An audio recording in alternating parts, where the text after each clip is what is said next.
As smoke billows in the aftermath of the grand jury decision, newly released documents are shedding light into what happened on August 9th, when Officer Darren Wilson shot and killed Michael Brown. It's a complicated chain of events that occurred in rapid-fire succession. At 11:53 that morning, a 911 call of a theft at a convenience store. 25, it's going to be a black male in a white T-shirt.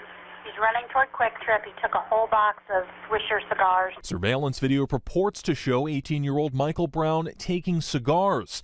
At first, an officer can't find the person in a white T-shirt. Then, he's with another male. He's got a red Cardinals hat, white T-shirt, yellow socks, and khaki shorts. According to Wilson's grand jury testimony, he stops Brown on Canfield Drive because he was walking in the middle of the street with a friend, Dorian Johnson.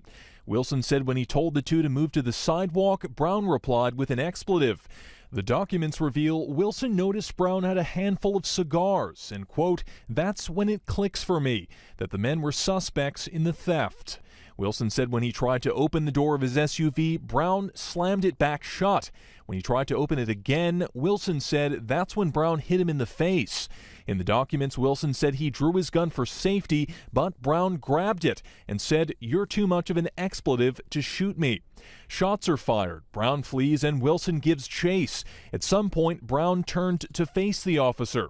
The grand jury heard conflicting witness accounts about whether Brown walked, stumbled, or charged back toward Wilson before he was fatally wounded. There were also differing accounts on whether Brown's hands were raised.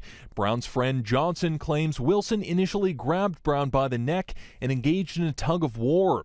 Johnson said he never saw Brown punch Wilson and didn't think he grabbed the officer's gun. After starting to run and then stopping, Johnson's testimony says at that time Big Mike's hands went up, but not so much in the air because he had been struck. Get us several more units over here. There's going to be a problem. Michael Brown's body would lie in the street for hours. Wilson later leaves the police station for an examination at the hospital where photos are taken of his face and neck. It is unusual to see a police officer charged either on the local or federal level for using force. Provided that the officer can show that he believed himself to be at risk of imminent bodily harm. Ultimately, the grand jury sided with Officer Wilson's account, sparking riots in the streets of Ferguson. Still, Wilson faces possible federal charges as the Justice Department moves forward with its own civil rights investigation. Robert Bumstead, Associated Press.